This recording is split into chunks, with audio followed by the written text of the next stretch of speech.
Bismillahirrahmanirrahim. Assalamualaikum warahmatullahi wabarakatuh. Waalaikumsalam warahmatullahi wabarakatuh. Alhamdulillah, kalimat mulia yang senantiasa kita ucapkan untuk Allah Subhanahu wa taala, Zat yang Maha Suci, Zat yang Maha memberi kepada kita segala kenikmatan untuk kita bisa hidup di dunia ini dengan penuh kebahagiaan. Karena kebahagiaan hakiki ada pada kalbu kita. Salawat bertangkaikan salam terus kita haturkan untuk Nabi kita Muhammad sallallahu alaihi wasallam yang sampai saat ini kita bisa merasakan nikmatnya iman dan Islam, yang semoga kedua hal ini kita bisa bawa sampai kita meninggal kelak. Amin amin ya rabbal alamin.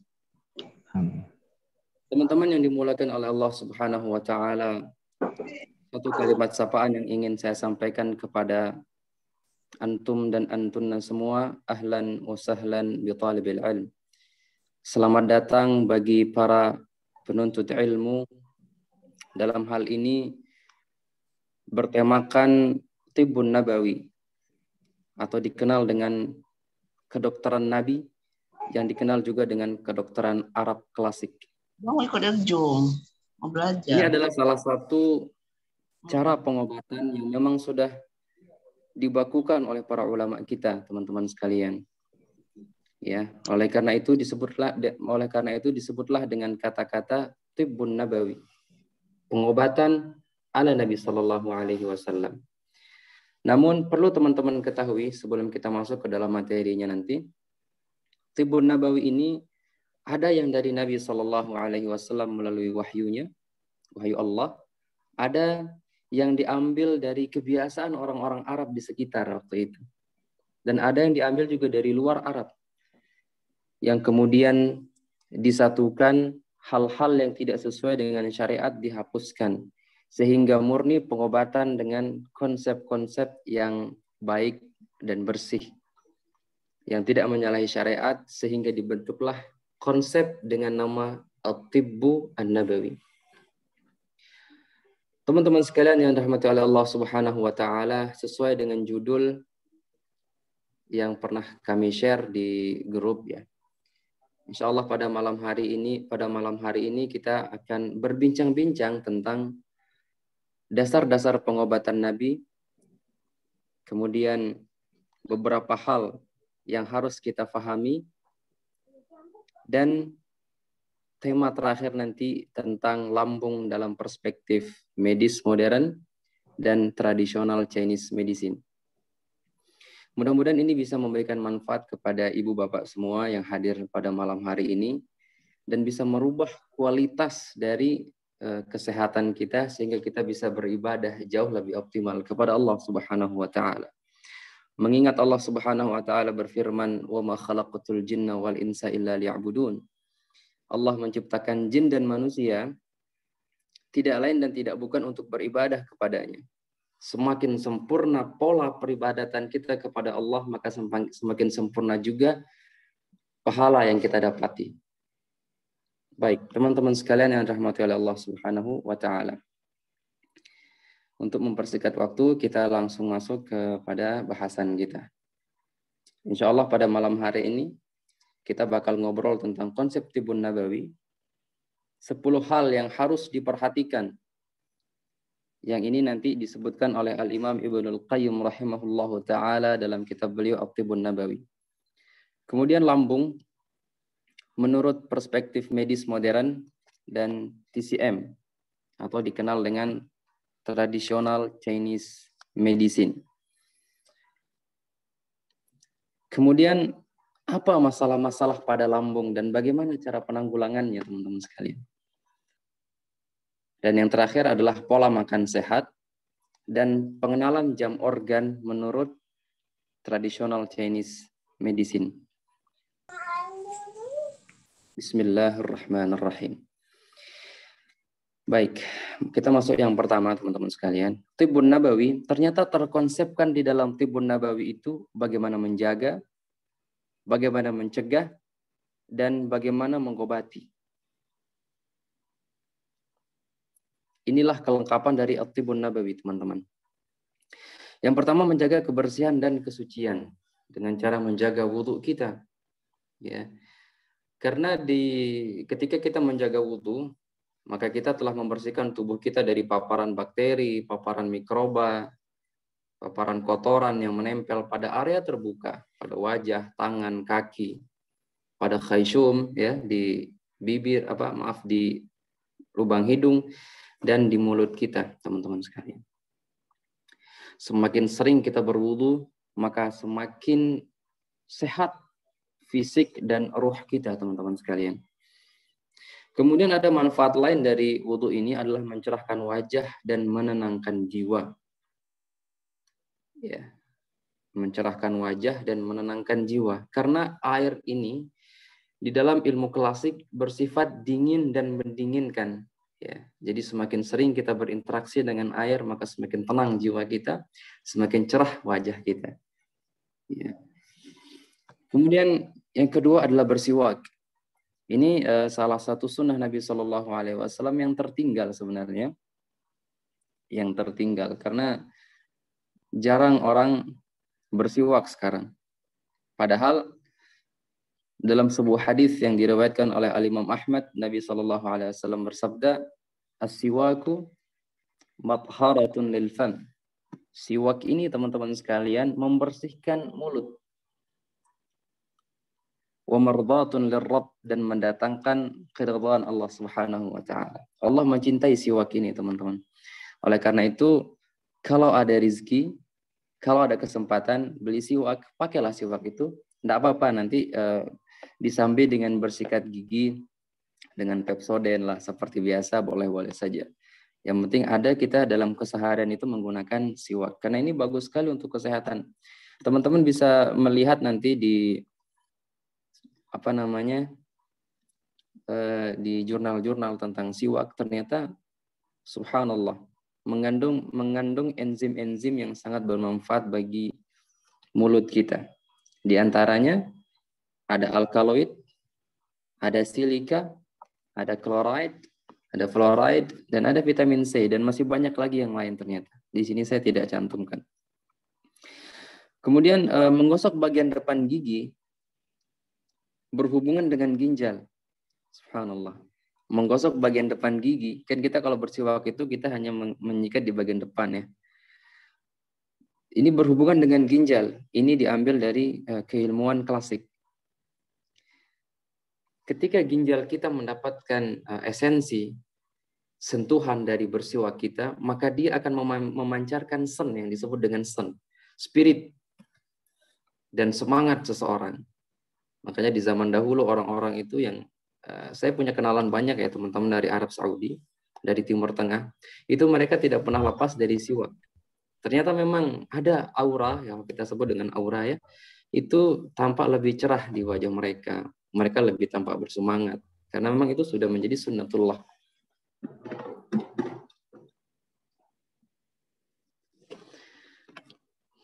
Kemudian menjauhi khamr dan zat-zat yang membahayakan.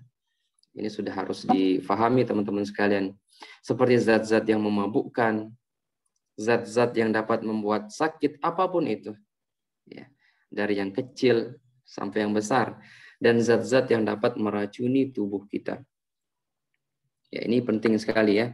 Karena sekarang banyak makanan-makanan yang enak di lidah, tapi tidak tahu apa yang terjadi pada tubuh kita di dalam. Ini bahaya sekali teman-teman sekalian. Ya, jadi mulai saat ini dan ke depannya, dan kita nasihati kepada anak-anak kita untuk memperhatikan pola ini. Ya, jangan sampai zat-zat ini akan merusak tubuh kita di masa nanti. Oke, teman-teman yang masih muda, yang anak-anaknya masih kecil, masih kuat. Nanti kalau sudah masuk di usia 30 tahun ke atas baru kelihatan nanti. Ya, nah.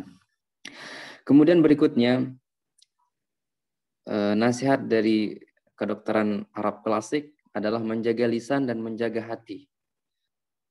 Menjaga lisan, nanti lisan berhubungan teman-teman secara organ itu dengan jantung. Orang yang lisannya baik, jantungnya akan tenang.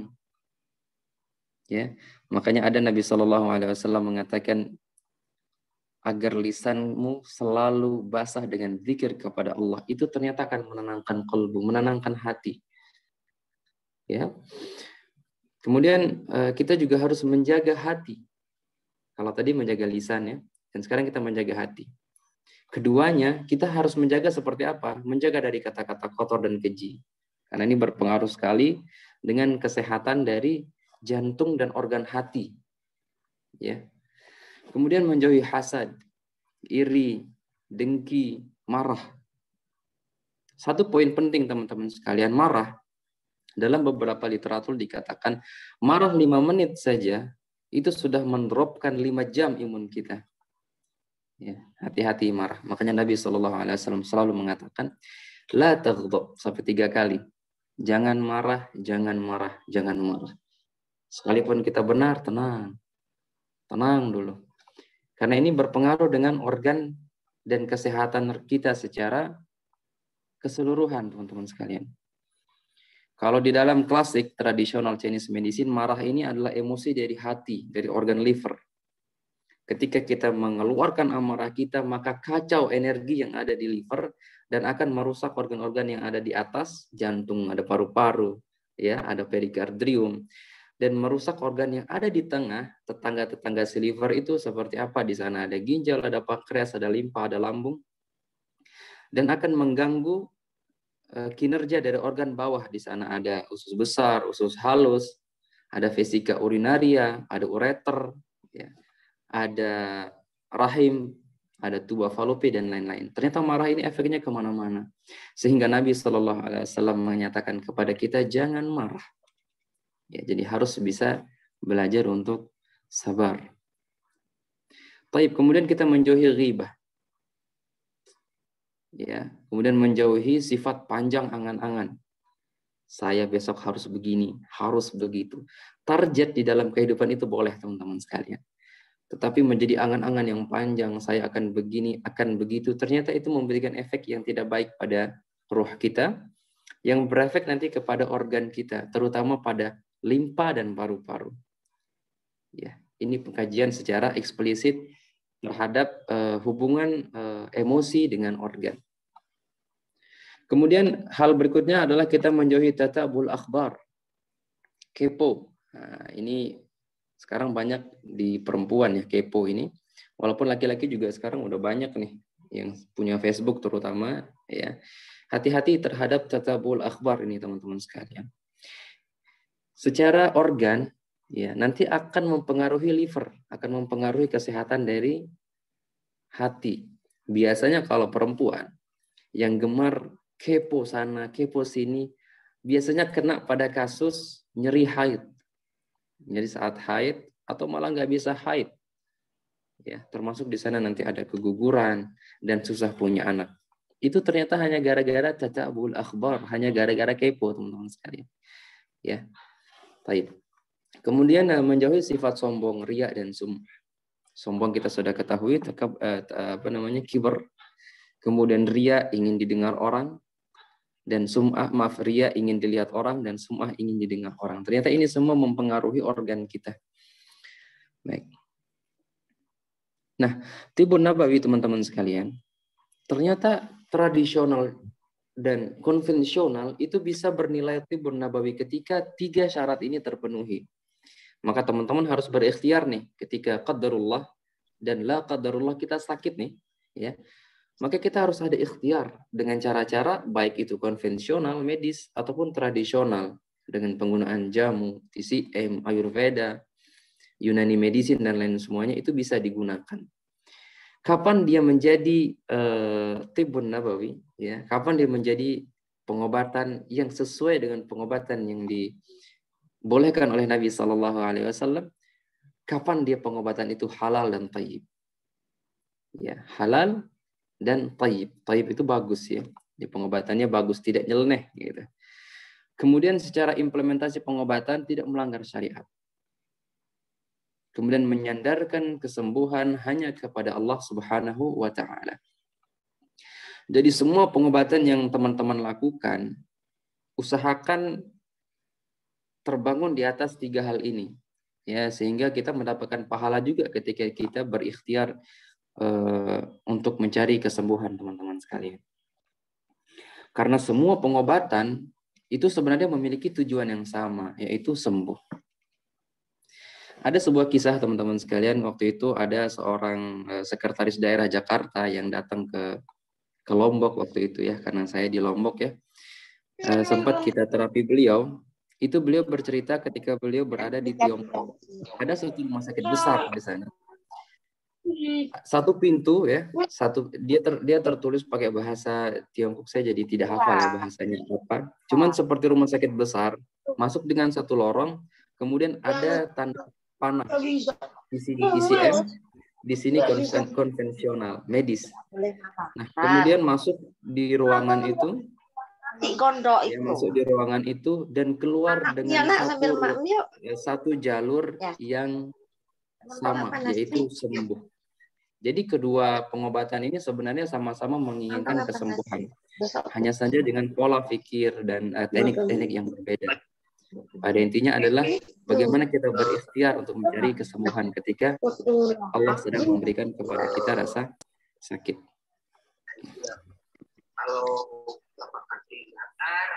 Ini masih ada suara yang masuk, mohon untuk dikondisikan dulu. Baik.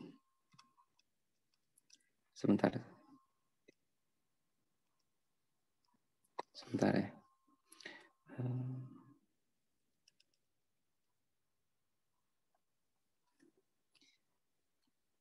Baik, kita lanjut teman-teman sekalian. Karena konsep kita di dalam pengobatan adalah ayat ini. Wa idza maridtu fahuwa yashfin. Ketika aku sakit, Allah yang sembuhkan. Apapun sakit kita teman-teman sekalian, sekalipun hanya tertusuk duri, Allah sembuhkanlah saya dari sakitnya tertusuk duri. Ini penting teman-teman sekalian. Karena kami di medis, kebetulan saya seorang perawat, ketika datang ke tempat klinik gitu ya, itu biasanya langsung minta obat. Terkadang para medik, di sini ada banyak teman-teman dari medis juga, jangan sampai kita lupa mengatakan kepada pasien, jangan lupakan Allah, ini obat, saya kasih obat, tapi jangan lupakan bahwa Allah yang menyembuhkan Anda, bukan obat yang kami kasih. Ya, ini catatan buat teman-teman medis yang hadir pada malam hari ini.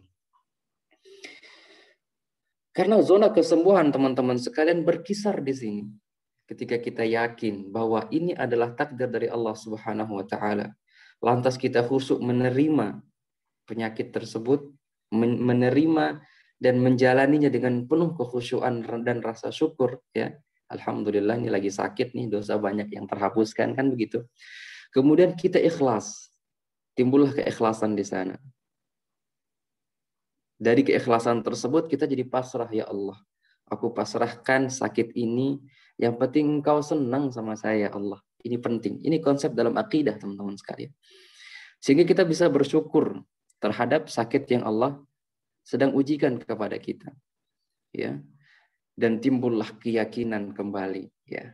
Kita timbul keyakinan kembali bahwa penyakit ini membawa faedah, membawa hikmah, baik di dunia maupun di akhirat. Tentunya ini teman-teman sekalian perlu dilatih. Ya, karena kita kalau melihat teman-teman, saudara-saudari kita yang sedang diuji oleh Allah Subhanahu wa taala dengan penyakit-penyakit berat, kita terkadang ya Allah kasihan begitu ya. Tapi bagaimana cara kita untuk memberikan syukur kepada dia bahwa Allah tidak akan pernah meninggalkan dia. Dalam sebuah riwayat dikatakan innallaha idza ahabba 'abdan ibtalah. Allah kalau lagi cinta sama hambanya nih pasti diuji. Sekali lagi, jadikanlah ini sebagai motivasi bahwa Allah ketika cinta sama hambanya, Allah akan uji dia. Sesuai dengan kadar keimanan yang tertanam di dalam hati dia. Baik. Nah, kaidah-kaidah pengobatan teman-teman sekalian, kita semakin masuk ke dalam pengobatan ya. yaitu kaidah menjaga kesehatan dan bagaimana pengobatan tubuh kita. Yang pertama adalah pokok pengobatan itu apa? Kaidah pengobatan secara jasadiyah fisik kita dan secara ruhiyah jiwa ruh kita. Dan bagaimana olahraga dan exercise itu sangat berpengaruh terhadap kesehatan jasadi dan rohani kita. Dan terapi pengobatan, bagaimana pengaruhnya terhadap jasad dan roh kita. Kemudian yang terakhir adalah bagaimana kita memberdayakan kesehatan kita. Ini penting teman-teman sekalian.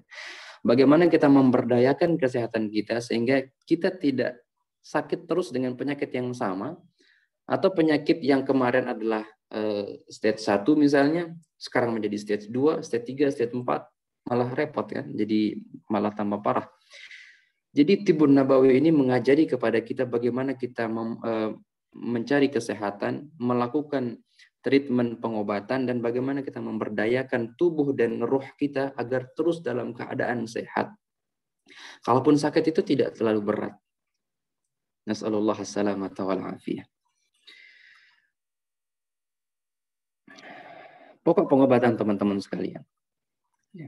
Ini saya ambil dari kitab Al-Imam Ibnul Qayyim rahimahullah ta'ala dan beberapa kitab pengobatan yang ditulis oleh para alim ulama kita seperti Al-Imam Ibnu Salah dan lain-lain. Poin pertama, tidak ada penyakit melainkan Allah pasti menurunkan obatnya. Sebagaimana yang disebutkan dalam sebuah riwayat dari Al-Imam Muslim, likulli da'in dawa'un. Ya, setiap penyakit pasti ada obatnya. Fa idza usiba ad-dawa'ud da'i bara'a bi idznillah azza wa jalla. Ketika obat itu tepat mengenai penyakit itu pasti sembuh. ACC dari langit teman-teman sekalian. Maka ketika teman-teman berobat lantas belum sembuh, maka sebenarnya bukan salah obatnya, tapi belum tepat saja. Belum tepat saja.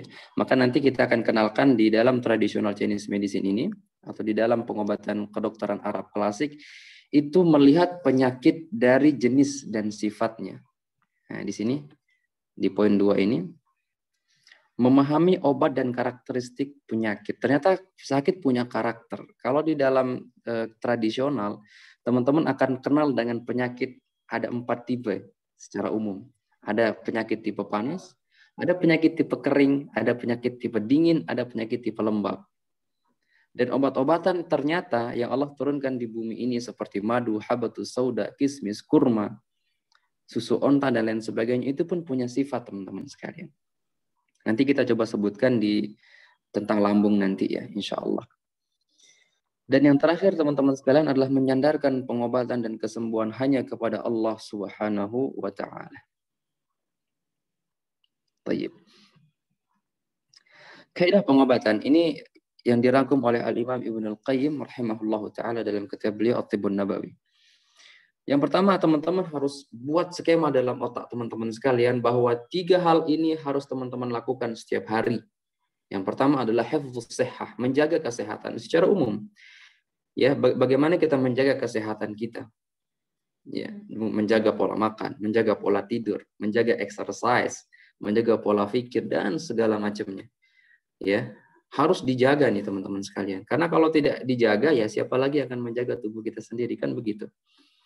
Kemudian al-himyah anil maudhi', menjaga dari yang membahayakan, yaitu menjauhi segala yang apabila masuk ke dalam tubuh dapat membahayakan tubuh. Hati-hati nih yang suka junk food, yang suka fast food, ya hati-hati. Yang suka makanan-makanan siap saji, instan. Yang cemilannya, kalau cemilannya yang berat-berat, hati-hati. Ya.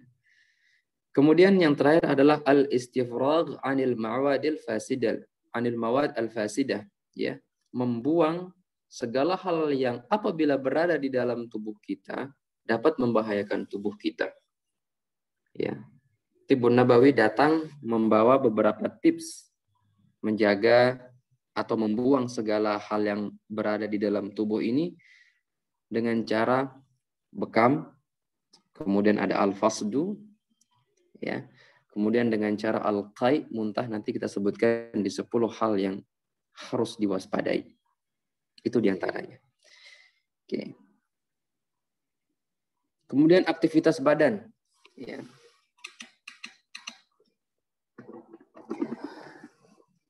Olahraga, teman-teman sekalian, akan menghangatkan tubuh. Ini penting olahraga.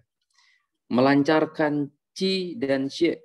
Qi itu adalah energi, tenaga kita, aliran listrik yang memang berada dan mengalir di 350 jalur meridian yang ada pada tubuh kita semua. Dan melancarkan peredaran darah. Kemudian menyebarkan jin ye. Jin ye ini adalah cairan yang ada di dalam tubuh. Kemudian membuang kelembaban. Nah, kelembaban ini yang biasanya menyebabkan macet, biasa menyebabkan tumor dan lain sebagainya karena kelembaban ini, teman-teman sekalian. Dan melepas emosi negatif jiwa. Emosi-emosi yang parah di dalam tubuh kita akan terliris, dia akan terbuang dengan olahraga ini. Nah, kapan olahraga yang baik? Teman-teman bisa catat, ketika energi cukup, ya, udah cukup energi kita baru olahraga. Maka nggak boleh olahraga dalam keadaan lapar. Kemudian tidak harus berat dan melelahkan olahraga itu. Ya, cukup dengan dada terasa hangat, keringat tipis ya, biasanya keringat yang ada di tangan, itu sudah cukup bagus untuk memberikan kesehatan yang optimal di dalam tubuh kita. Kemudian wajah hangat dan memerah. Ini 3 manifestasi atau 3 tanda olahraga itu sudah cukup. Jadi terutama para ibu-ibu ya, mungkin yang tidak punya banyak waktu untuk berolahraga, maka mulai saat ini, mulai besok pagi kalau bisa olahraga. Nggak usah lama-lama deh, 5 menit saja sudah cukup. Olahraga ringan ya, gerakan tangan, gerakan kaki. Yang penting dada hangat, ada keringat yang keluar, dan wajah sudah hangat. Jangan sampai memerah juga ya. Jadi wajah sudah hangat, dada juga sudah hangat. Dan olahraga terbaik adalah tanpa tekanan tugas rumah tangga, tugas kantor, dan pekerjaan. Karena banyak nih teman-teman yang bertanya kepada kami, olahraga yang baik itu seperti apa? Kan saya sudah olahraga nih, ngepel. Saya sudah olahraga sambil cuci piring, sambil nyapu. Itu tidak termasuk olahraga, walaupun kita berkeringat. Karena olahraga itu seyogianya, teman-teman sekalian, adalah mengolahragakan jiwa kita dan mengolahragakan fisik kita. Jadi kita fresh gitu, olahraganya santai, fresh, nggak ada beban. Seperti itu. Tapi ini sudah bagus ya teman-teman ibu-ibu, terutama ini yang kerja rumah, yang bergerak itu sudah bagus daripada rekan-rekan yang masih hobi mager. Hati-hati. Nah, karena olahraga ini teman-teman sekalian dapat menguatkan tulang, dapat menjelikan pikiran, dan dapat mengolah rasa, melatih rasa gitu. Kita jadi peka dengan orang lain. Ya, bahkan pada tahap yang lebih tinggi, kita bisa paham karakter seseorang itu dari kita sering olahraga fisik, teman-teman sekalian. Kalau ada teman-teman di sini yang gemar dengan bela diri, itu biasanya sudah ngerasa tuh, ini teman kita lagi apa, itu kita sudah ngerasa. Kita bukan seperti paranormal ya, sallallahu alaihi, tapi kita bisa merasakan energi seseorang lagi baikkah atau lagi burukkah, seperti itu kira-kira. Nah, ini poin penting teman-teman, olahraga sebaiknya dilakukan setelah makanan turun sempurna. Ini catatan bagi para laki-laki yang masih suka hobi sepak bola, basket, bulu tangkis, voli, dan lain-lain. Usahakan olahraga itu setelah makanan turun sempurna. Ya, setengah jam dan sampai 1 jam lah. Ya, jangan 15 menit langsung olahraga. Nih, kasihan lambung dan ususnya nanti ya. Nah, olahraga yang dianjurkan secara agama, teman-teman sekalian, itu memanah. Memanah ini memusatkan pikiran kita, konsentrasi kita, otot kita, ketenangan hati kita. Berkuda ini menyeimbangkan keseimbangan kiri dan kanan tubuh kita. Kalau dalam bahasa klasik itu ada yin, ada yang. Kalau bahasa Tibun Nabawi ada hararah, ada rutubah. Itu menjadi seimbang. Ya.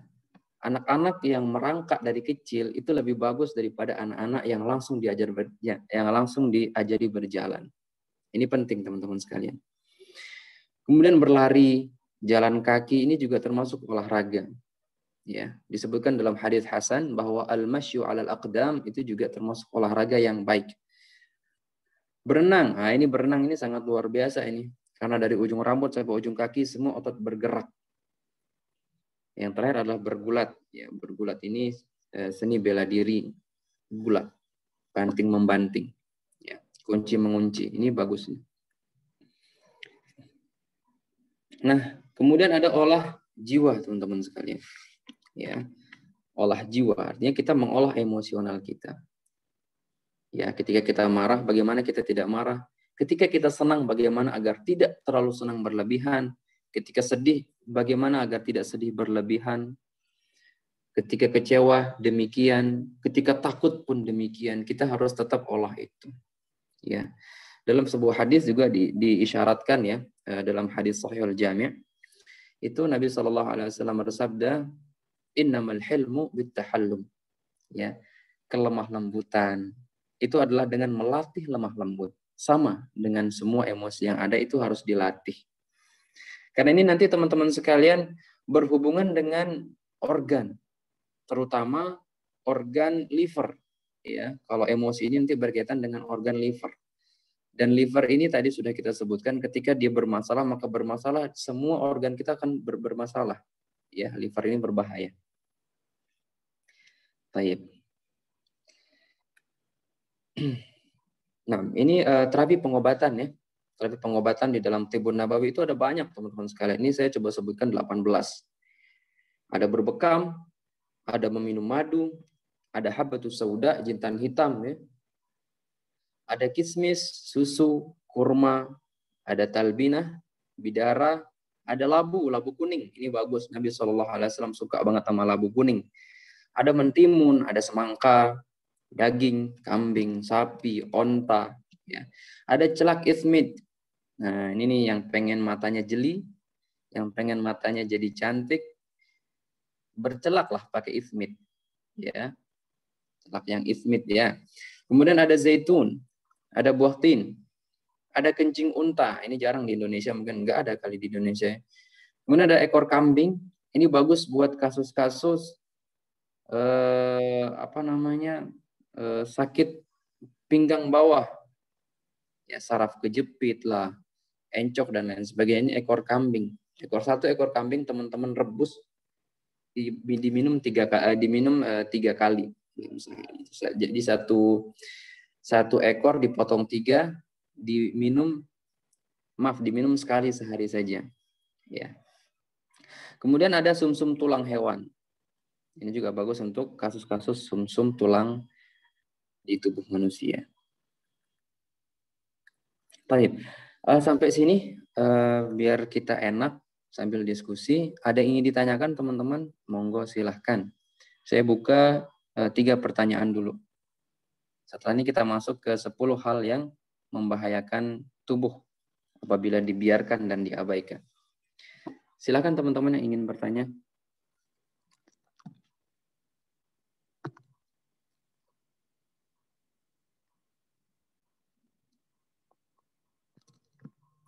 Baik, bila tidak ada, kita lanjut dulu. Mudah-mudahan masih pada semangat ini ya, teman-teman sekalian.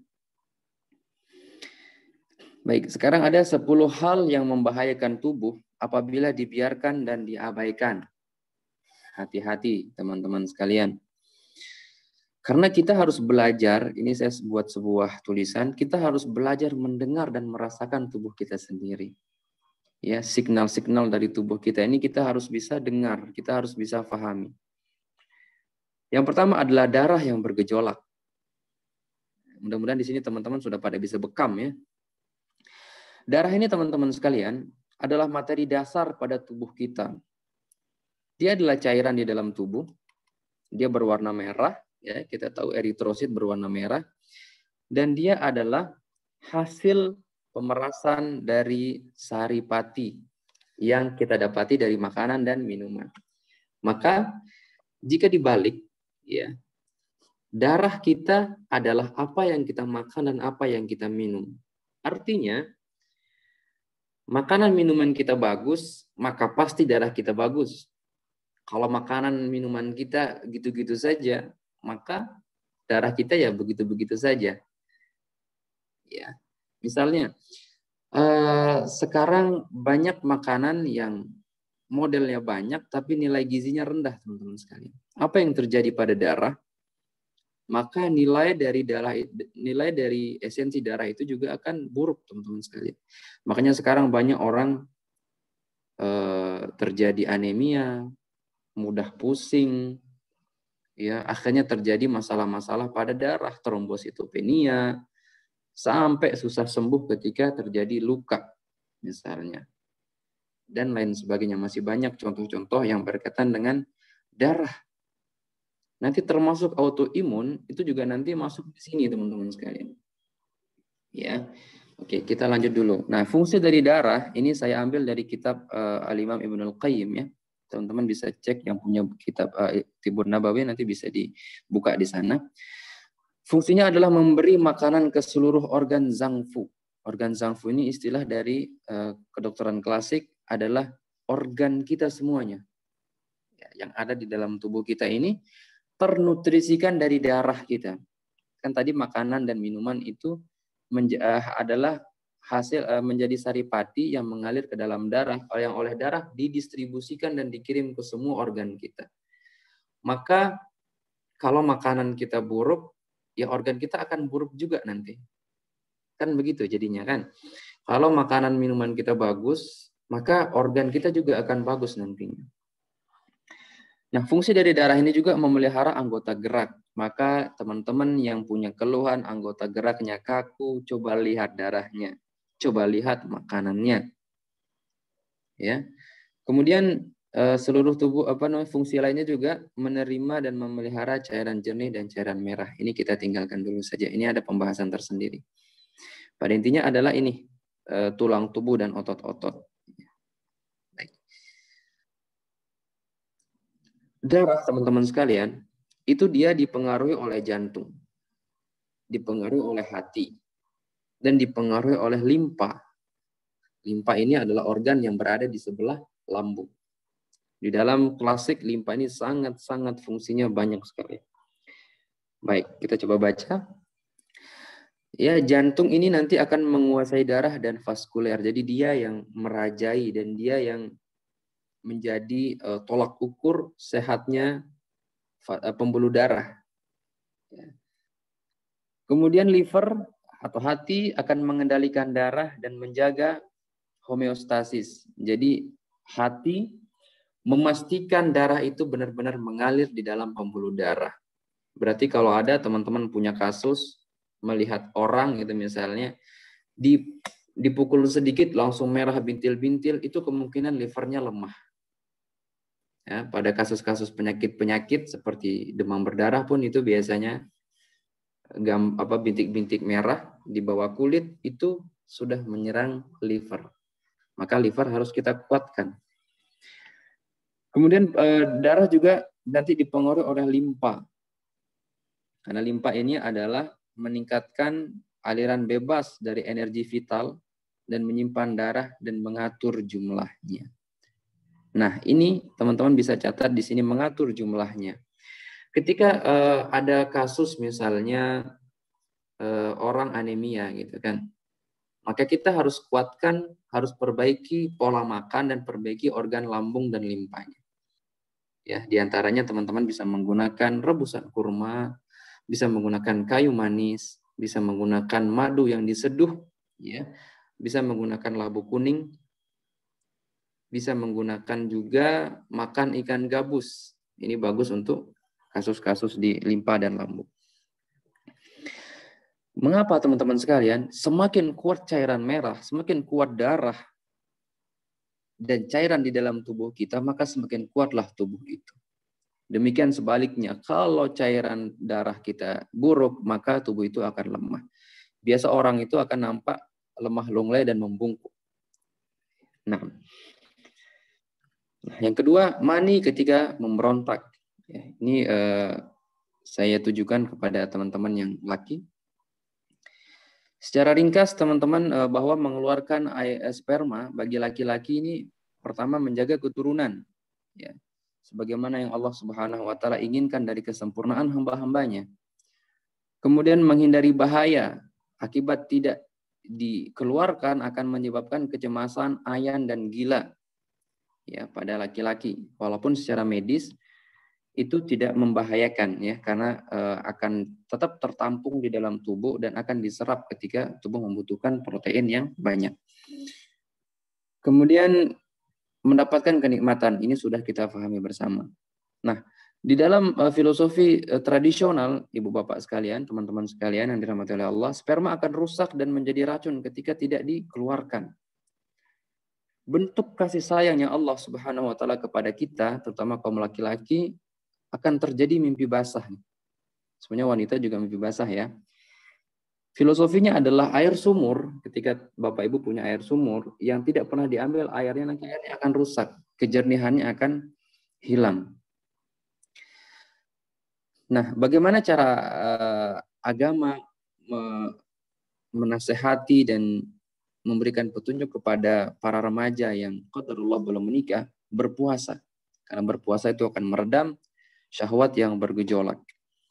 Satu catatan penting ya untuk bapak-bapak terutama, bahwa air mani ini memiliki esensi api, dia panas sifatnya, sehingga biasanya laki-laki yang tidak mendapatkan kepuasan di sini akan mudah emosi, ya. Maka di sini penting bagi para ibu-ibu untuk memahami hal ini, karena ini sudah menjadi sunnatullah kepada kaum laki-laki. Baik. Kerap kali terjadi pada laki-laki adalah masalah-masalah pada skrotum dan masalah-masalah yang terjadi pada alat vitalnya. Nah, ini catatan penting teman-teman sekalian. Mohon maaf ini harus saya sampaikan karena ini adalah penyampaian dalam kedokteran klasik ya. Kapan waktu berhubungan seksualitas yang baik? Tolong dicatat ini teman-teman sekalian. Setelah selesai proses pencernaan, ketika tubuh dalam keadaan seimbang antara panas, dingin, kering, lembab, kosong, dan penuh. Artinya ketika kita sudah makan ya, ketika sudah pelong perutnya, itu baru boleh melakukan hubungan biologis pada pasutri. Kenapa? Karena bahaya yang ditimbulkan dari berhubungan ketika badan kenyang, kemudian poin kedua, bahaya yang ditimbulkan dari berhubungan ketika kenyang itu lebih kecil daripada bahaya yang ditimbulkan ketika perut kosong. Artinya jangan lapar kemudian biologis. Ya. Pada laki-laki dan pada perempuan ini berbahaya. Kenapa? Nanti berhubungan dengan tulang belakang, terutama bagian lumbal. Dan koksi. Koksi itu di tulang ekor. Dan nanti akan berhubungan juga dengan ginjal. Ya, nah. Kemudian berhubungan pada kondisi badan yang terlalu lembab lebih ringan daripada badan yang terlalu kering. Bagaimana? Misalnya pada suhu yang dingin, ya, ketika musim hujan, terus musim hujan, badan terasa berat, kepala pusing misalnya, kemudian memaksakan diri untuk melakukan hubungan, ini malah mencederai. Ya, ini akan malah mencederai. Sama untuk ibu dan bapak, laki dan perempuan sama. Kemudian poin yang keempat, berhubungan hendaknya dilakukan ketika puncaknya syahwat. Ada syahwat baru berhubungan, gak ada syahwat jangan dulu. Ini saran dari kedokteran klasik, teman-teman sekalian. Bukan saat terpaksa atau karena memikirkan gambar dan sebagainya. Ini jelas yang ini tidak boleh ya, memikirkan gambar. Di sini catatan, ketika terpaksa, ya, ketika bapak atau ibu sedang ada masalah yang berat, gitu kan, kemudian merasa ini adalah kewajiban, lantas memberikan kewajiban itu kepada pasangan, ini sebenarnya mencederai, sangat-sangat mencederai diri. Ya, ada beberapa teman-teman yang konsultasi kepada kami sampai timbul sakit pada lutut dan tulang belakang. Karena apa? Dia memegang konsep bahwa saya punya kewajiban untuk memberikan nafkah batin kepada istri. Kebetulan teman saya laki-laki. Walaupun saya lagi susah, saya lagi ada tekanan, dia tetap memberikannya, ternyata dia cedera. Demikian yang perempuan juga seperti itu. Ya, merasa ini adalah kebutuhan suami, dia lagi susah payah, lagi sakit, lagi ada tekanan stres, dia tetap dia memaksakan diri untuk melayani suami, akan sakit juga.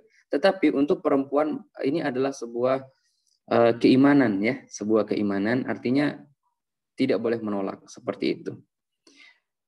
Yang saya ingin titik beratkan di sini adalah pada laki-laki ya, pada laki-laki, karena kasus banyak terjadi pada laki-laki. Nah, kemudian waktu yang paling baik adalah di malam hari bersamaan dengan selesainya proses pencernaan makanan. Oke, ini dampak buruk tadi kita sudah jelaskan tadi ya. Kita ulangi lagi sedikit bahwa kegiatan biologis berlebihan dapat melukai energi sehingga terjadi kelemahan tubuh dengan manifestasi klinis nyeri, kelemahan lumbal. Nah, tadi kita sebutkan kelemahan pada tulang belakang, kelemahan pada sendi, kelemahan pada lutut, pusing, tinnitus, impotensi, bahkan terjadi ejakulasi dini pada laki-laki dan kelelahan umum. Ya, jadi bijaklah dalam berhubungan ya. Nah, ini kasus banyak teman-teman sekalian, banyak sekali kami dapatin. Pada wanita apa yang terjadi? Haid yang tidak teratur. Masalah pada rahim nanti. Ya, jadi tetap dalam yang bijak saja. Baik. Kita lanjut dulu. Yang ketiga adalah tentang air seni dan kotoran tinja. Ya. Nggak dengar mamanya. Terlalu kecil suaranya. Nggak kalong, Dek. Singkat kata, air seni dan kotoran ini jangan ditahan. Itu 100, biasanya kan kalong. 90. Segera buang air kecil. Ketika pengen BAB, segeralah BAB. Bahkan di dalam sholat pun Allah mengizinkan kita untuk membatalkan sholat ketika kita ingin buang air kecil. Bahkan Allah tidak menyarankan kita untuk laki-laki nih menunaikan sholat bersegera ke masjid kalau lagi kebelet. Harus dibuang dulu baru berjalan ke masjid. Seperti itu, karena bahaya sekali kasus-kasus batu ginjal, kasus-kasus dispepsia ini banyak terjadi hanya gara-gara menahan kencing dan menahan BAB. Tapi kalau nahan BAB jarang yang kuat ya, biasanya langsung BAB saja. Tayyib. Flatus, nah ini juga penting nih, kentut teman-teman sekalian.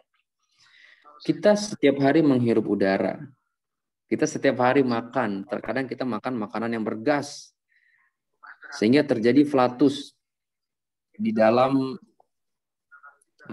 usus besar kita itu banyak udara-udara yang itu harus dikeluarkan teman-teman sekalian, karena mengeluarkannya merupakan penjagaan terhadap timbulnya penyakit. Satu catatan penting teman-teman sekalian, ini banyak sekali juga kasus ya ketika saya praktek di rumah sakit itu dioperasi hanya gara-gara nggak bisa kentut. Maka teman-teman harus bersyukur karena bisa kentut ya. Tapi bijaksanalah dalam kentut, jangan di sana sini dibuang kentutnya. Kasihan orang-orang di sekitar ya. Seperti itu. Nah, iya maksudnya itu harus sopan, nah ngentut itu harus keluar lari kalau ada orang tua gitu. 6 itu adalah al-qai, muntah. Ya, terkadang kita harus memuntahkan apa-apa yang ada di dalam tubuh kita. Misalnya kita makan sesuatu ternyata sudah basi, kita harus muntahkan itu ya. Dan terkadang pada saat-saat kondisi yang sangat panas, perut kita menjadi mual, kita terkadang juga memuntahkannya, tapi jangan terlalu banyak ya. Sakit biasanya karena asam lambung ini panas sekali. Nah, pada beberapa kasus teman-teman itu pengosongan perut ya, pada kasus-kasus keracunan biasanya itu dengan memuntahkan dengan maksimal, dimuntahkan, sehingga tidak jarang orang habis muntah-muntah itu menjadi dehidrasi, menjadi lemas. Sini saya buat satu saran untuk rehidrasi dengan meminum jus apel ya, kira-kira seperti itu. Kemudian selanjutnya adalah bersin ya.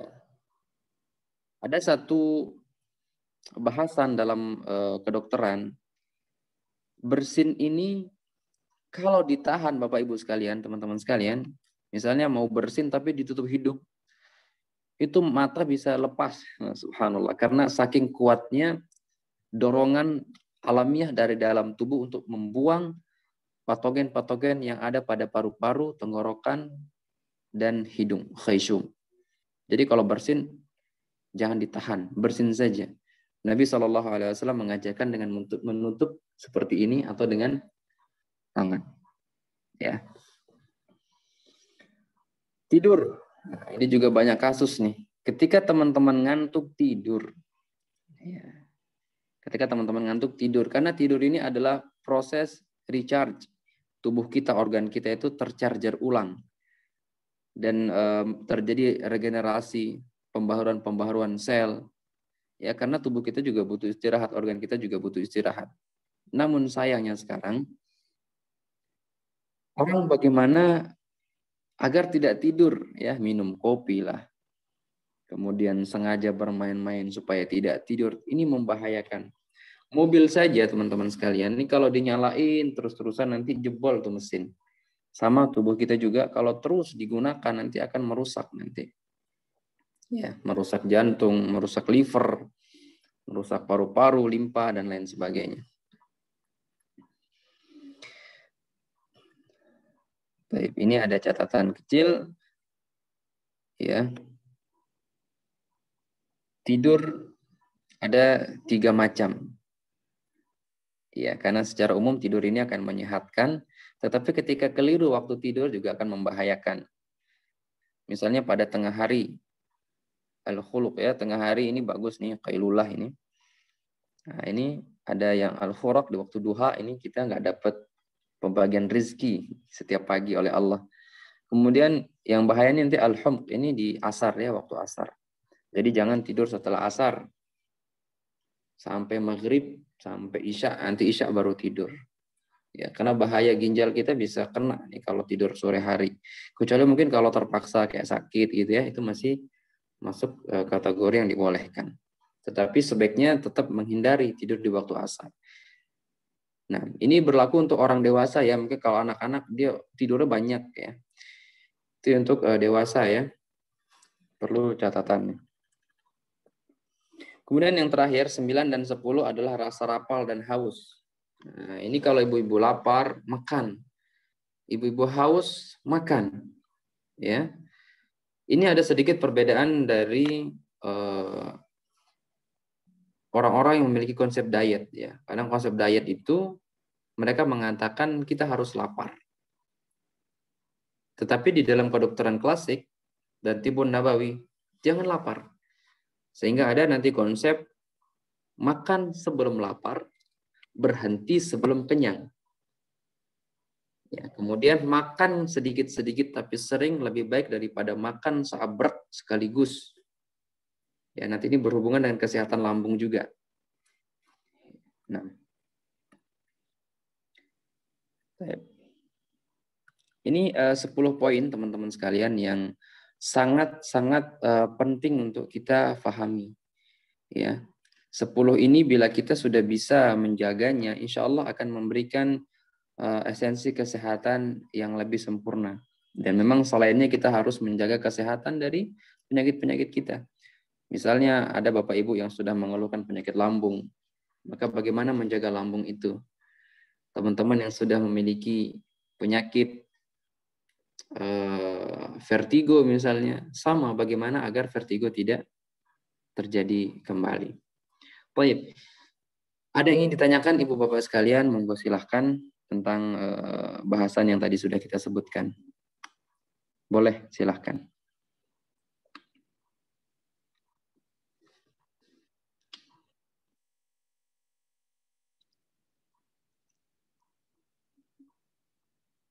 Ada?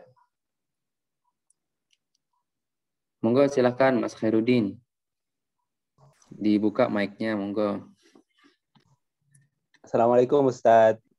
Waalaikumsalam warahmatullahi wabarakatuh. Silahkan Mas. Mau tanya, ini kan ada klien ketika dibekam itu hanya saat kopnya masih nempel saja kulitnya merah, tapi setelah kopnya lepas langsung kembali ke warna semula. Itu penyebabnya apa Ustadz? Baik. Barakallahu fikum. Ketika di kop merah, ketika dilepas langsung putih lagi seperti itu. Ini salah satu tanda kalau di dalam klasik disebut dengan defisiensi Sy. Jadi darahnya kurang sebenarnya. Darahnya kurang. Karena alaminya ketika darah itu cukup, kita kop dia, kita bekam dia, itu setelah dibekam kan masih merah. Itu baru boleh dilakukan perlukaan. Tapi kalau seperti tadi maka jangan dilakukan perlukaan. Solusinya adalah sarankan kepada pasien untuk penambah darah. Nanti bisa menggunakan bayam merah, bisa menggunakan rebusan kurma, ya. Jadi kurmanya direbus. Kemudian makan makanan daging kambing atau daging sapi. Kemudian sumber protein yang lain bisa diberikan untuk penambah darah. Kira-kira seperti itu, Mas Khair. Baik, Ustaz. Baik, barakallah. Oh, itu Ustaz. Kalau di Gurah itu perut kosong pagi-pagi gimana? Boleh nggak? Hah? Gurah ya? Ya. Kemana? Baik. Gurah ini sebenarnya boleh-boleh saja dilakukan, tapi khawatir kalau tidak nyeri perut, enggak apa-apa. Ya, sejauh yang saya pahami tentang gurah ini tidak masalah, kapanpun bisa dilakukan. Boleh ya. Ya. Nanti kembali kepada kondisi pasien saja. Baik, ada lagi teman-teman? Kita masih punya waktu ini.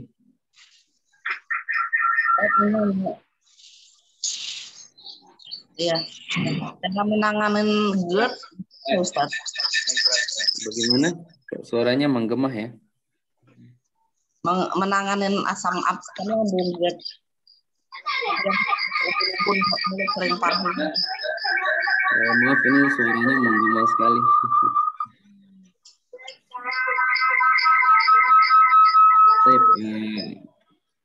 Mohon dikondisikan dulu. Saya ke chat dulu ya. Ini ada chat masuk.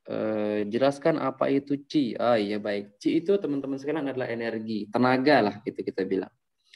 Ya, kalau di dalam klasik disebutkan orang kelemahan Qi, berarti dia lemah energinya, lemah tenaganya. Apa sarannya? Dikuatkan tenaga ya. Secara umum adalah tenaga kita. Tenaga kita bekerja untuk berpikir. Biasanya orang habis makan ada tenaga baru. Itu adalah tenaga Qi, itu seperti itu. Kemudian pertanyaan berikutnya ini dari Umi Nurul Rahmah. Tadi dari Mbak Munisa ya. Terkait darah, jika terjadi talasemia genetik, berarti liver jantung sudah bermasalah dari kecil atau bagaimana? Baik, talasemia genetik. Kalau dikatakan genetik berarti ada dari genetik orang tua ya. Itu yang satu. Yang kedua adalah bukan talasemianya genetik, tetapi organ yang lemah sehingga menyebabkan terjadi talasemia. Liver, jantung sudah bermasalah ataukah tidak? Nanti tergantung. Nanti kita harus melakukan diagnosa. Kalau dari sisi klasik ya teman-teman sekalian, itu menggunakan lidah. Nanti kita coba cek lemahnya di mana nanti. Yang jelas kalau berkaitan dengan darah, maka liver, jantung, dan limpa itu punya peran di situ, ya. Nah, untuk kasus-kasus talasemia, karena darah ini juga makhluk Allah, dia hidup ya. Di sana ada eritrosit, ada trombosit, ada leukosit dan lain sebagainya. Maka coba menggunakan terapi ruqyah, ya, Al-Quran ya, sering-sering dibacakan Al-Quran. Kemudian makan, minum itu juga dibacakan ayat-ayat ruqyah. Insya Allah akan memberikan efek yang sangat bagus. Taib, kira-kira seperti itu. Ada juga ini Mas Agus Awaludin. Anak pernah dengar juga bahwa hubungan badan terbaik dilakukan ketika jam kerja ginjal antara jam 5 sampai jam 7 sore. Ini gimana Ustaz? Nanti kembali ke energinya dia. Sudah lelah pulang kerja misalnya, lantas melakukan hubungan di jam itu, kasihan ginjalnya. Karena ketika berhubungan suami istri, baik yang laki-laki maupun perempuan, itu membutuhkan energi super dari ginjal, dari limpa, dari liver, dan dari paru-paru. Banyak ya. Jadi ketika memaksakan kehendak misalnya, itu akan bermasalah ke situ-situ tadi nanti. Jadi ini boleh-boleh saja dilakukan. Yang penting tadi, kita sedang masih ada energi, lagi ada syahwat, kemudian perut sedang dalam keadaan yang baik. Jadi tidak lapar dan tidak terlalu kenyang. Baik. Kira-kira seperti itu ya. Baik, ada lagi nggak nih? Baik, kita lanjut dulu ya. Ini di tempat saya sudah mau jam 10:30 ini di Lombok. Oke, kita lanjut dulu teman-teman sekalian. Nah, ini kita masuk ke lambung ya. Nanti teman-teman boleh interaktif ya, boleh bertanya-tanya boleh ya. Oke, mengenal penyakit lambung dan cara penanganannya. Ini anatomi fisiologi sistem cerna kita teman-teman sekalian. Pada mulut, kemudian masuk ke sini, ke esofagus ya. Kemudian masuk ke lambung, masuk ke usus kecil, usus besar, kemudian buang keluar. Jalan masuk, ada jalan keluar.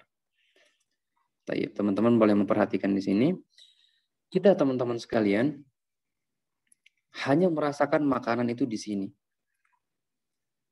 Hanya di sini saja, hanya sepanjang lidah kita saja. Ini manis, ini pedas, ini gurih. Tetapi kalau sudah masuk ke sini, kita sudah nggak tahu apa yang terjadi di dalam lambung kita. Subhanallah. Maka sangat-sangat wajar Allah Subhanahu wa Ta'ala memberikan nasihat kepada kita, falyanzuril insanu ila ta'ami. Hendaknya manusia memperhatikan apa yang dia makan. Kenapa? Karena masuk ke sini dan mempengaruhi seluruh organ kita, teman-teman sekalian. Subhanallah. Tadi kita makan gurih, kita nggak tahu apa yang terjadi di lambung kita. Ya, kita makan yang pedas, kita nggak tahu apa yang terjadi di sini. Ya, jadi kita hanya merasakan enaknya saja di sini, dan tubuh kita lelah mencernanya. Ya, saya ke garis bawahi tentang makanan-makanan junk food misalnya ya, enak, gurih, lezat itu di sini saja. Setelah sampai sini, wah lambung kepayahan, liver kepayahan, empedu kepayahan. Di sini ada limpa, di sini ada pankreas, di belakangnya ada pankreas, kepayahan, semuanya payah. Ya. Lalu bagaimana kita ingin sehat ketika organ kita ini payah, teman-teman sekalian? Satu hal logik, teman-teman yang punya kendaraan. Apa yang terjadi ketika kendaraan teman-teman itu, teman-teman isiin solar misalnya. Sama-sama bahan bakar, tapi solar atau bensin oplosan. Itu bisa rusak itu motor kita, ya. Bisa rusak, apalagi organ dalam kita. Setahun, 2 tahun, 3 tahun. Bagaimana ketika usia kita 20 tahun, 25 tahun, 30 tahun, 40 tahun, apa yang terjadi ketika setiap hari kita tidak pernah lepas dengan makanan-makanan junk food. Kalau guru kami, Dr. Zaidul Akbar, pasti teman-teman kenal, itu beliau sering mengatakan nyampah, ya, makanan yang berbau sampah. Artinya makanan yang berbahaya di sini. Tayyib. Ini renungan teman-teman sekalian ya. Masya Allah. Nah, ini lambung kita teman-teman sekalian. Di lambung ini ada sphincter namanya. Ini esofagus yang tadi datang dari atas. Masuk makanan, kemudian di sini ada namanya sphincter. Sphincter itu seperti otot yang menjepit. Jadi ketika ada makanan masuk langsung menjepit, dia di sini tertutup. Sehingga makanan tidak keluar naik ke atas. Nanti pada kasus GERD, itu makanan naik ke atas. Asam lambung ikut naik ke atas. Ototnya lambung teman-teman sekalian itu ada 3, subhanallah. Ada yang longitudinal, ada yang sirkular, ada yang oblique. Ya, ada 3 ototnya teman-teman sekalian. Dan kalau sudah terjadi tukak lambung, itu sudah jebol sampai luar, itu subhanallah, itu butuh berapa tahun itu sampai jebol. Coba kalau Allah hanya memberikan satu satu lapisan otot, mungkin udah banyak orang yang operasi lambung sekarang. Tapi Allah berikan 3 otot nih, ya. Dan dia bekerjanya itu mengoyak, mengocok, dan subhanallah. Dan hebatnya di sini juga ada sphincter. Jadi sampai lembut makanan kita, sampai terjadi seperti timus kalau kata orang, itu baru dia masuk ke sini. Jadi yang masuk ke usus halus itu benar-benar sudah lembut sekali teman-teman sekalian. Setelah dia menjadi jam, nanti dia baru masuk ke dalam. Maka gigi kita tolong difungsikan, ya. Gigi kita ini tolong difungsikan, kunyahlah dengan lembut agar tidak memberatkan lambung ini, teman-teman sekalian. Ya. Bayangkan ini nggak ada gigi loh di dalam, ini cuma otot-otot seperti ini, ya. Dengan ada mukosa-mukosa yang ada di sini, itu dia memastikan makanan kita itu menjadi bubur. Jadi kalau teman-teman yang istilahnya hanya numpang lewat, makan nasi masih berbentuk nasi, ya makan daging berbentuk daging, kasihan ini. Ya harus bekerja keras melunakkan makanan demi siapa? Demi kita, demi yang punya tubuh. Kalau sudah terjadi gastritis, terjadi mah, itu sudah ibaratnya mesin mobil yang sudah kelepok-kelepok kayaknya ya. Kasihan sekali teman-teman sekalian. Baik, di dalam lambung teman-teman sekalian itu ada beberapa enzim. Yang pertama ada enzim klorida namanya, HCl. Asamnya itu 1-3 keasamannya. Itu kalau ibu bapak ambil itu asam lambung, bapak ibu celupkan itu kater misalnya atau besi, korosif dia ibu bapak. Saking asamnya.